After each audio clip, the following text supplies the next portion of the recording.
Welcome to what I would call part 2. If you missed part 1, we downloaded and installed tvOS to my Apple TV and macOS to my MacBook Air. And both of those updated successfully. In this video, we'll be moving on to my iPhone, Apple Watch, and HomePod. But before we start, I want to talk a little bit about the different options that you have when it comes to downloading and installing iOS to your iPhone. Now, most people would just update it from the phone itself while they're connected to Wi-Fi, which is fine, but you have another option. And that other option is what we're going to do today. The way that I prefer to update my iPhone is through my computer, especially when it's a larger update. And the reason why is because the computer will download a full copy of the software. It will check for firmware updates for the device, as well as carrier updates, and install all of those through the update process. You can see that I have my phone plugged in, and I've opened up Finder, and it shows that 18.2.1 is the current software version that I have installed. So we are going to go to check for update, and it should find, as it did, 18.3. So we're going to select download and update. And we will go ahead and select next here and agree. And it wants a passcode. So I'll go ahead and put that in and unlock it. And then we'll select continue. So you can see it is downloading the software down here, and we'll give that time to download and install. So one of the benefits of doing it through the computer as well is the computer will verify the software update to the phone to ensure that everything installed correctly. One thing that I didn't talk about, and it is important, is you should always back up your iPhone before a software update.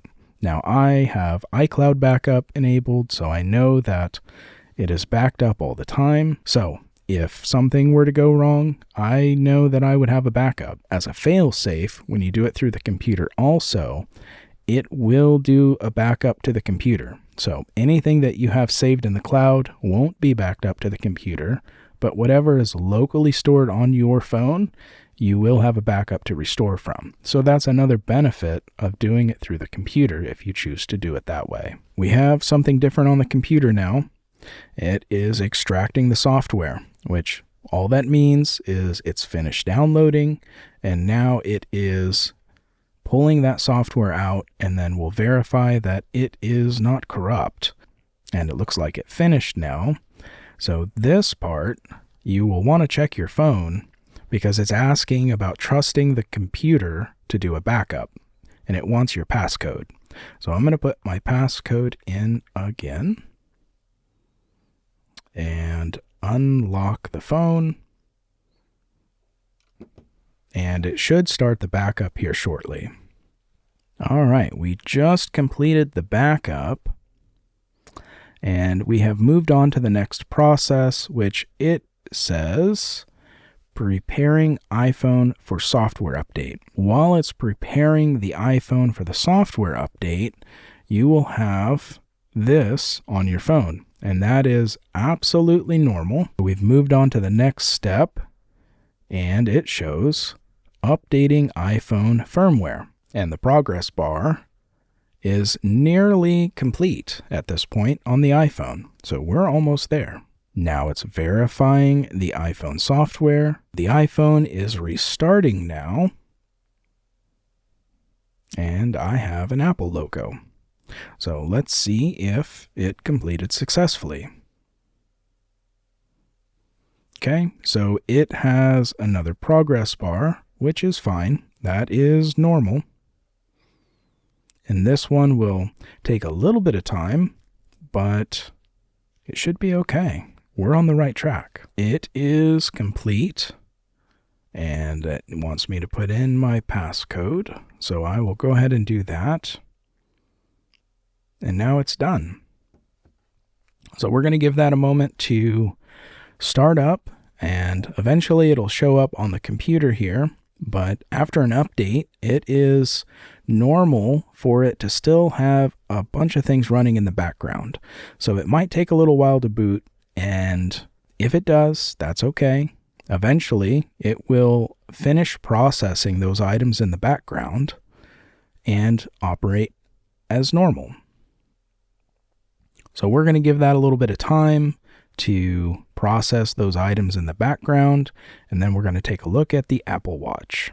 And for that, we're going to look at two available options. Option number one is going to be through the watch itself, and option number two is going to be through the watch app on your iPhone. You're going to start by selecting the digital crown. Once you select the digital crown, you're going to scroll until you find Settings. Select Settings, and then scroll down to General. Once you've selected General, you will then select Software Update. Scroll down until you see Install.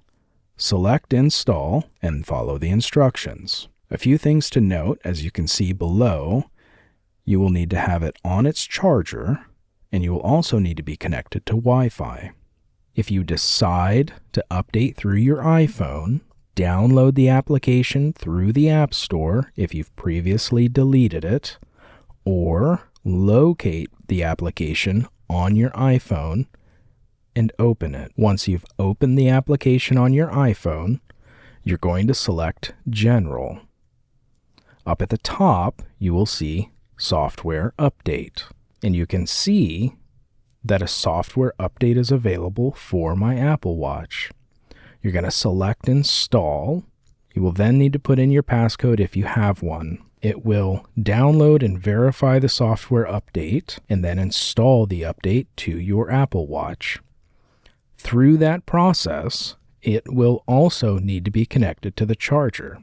So I'm going to go ahead and remove my watch, connect it to the charger, and we'll take a look at the HomePod update. So I'm going to go back to the home screen, and I'm going to look for the Home app. Scroll down and find your HomePod and select the HomePod. Down in the bottom right corner, you're going to see the Settings.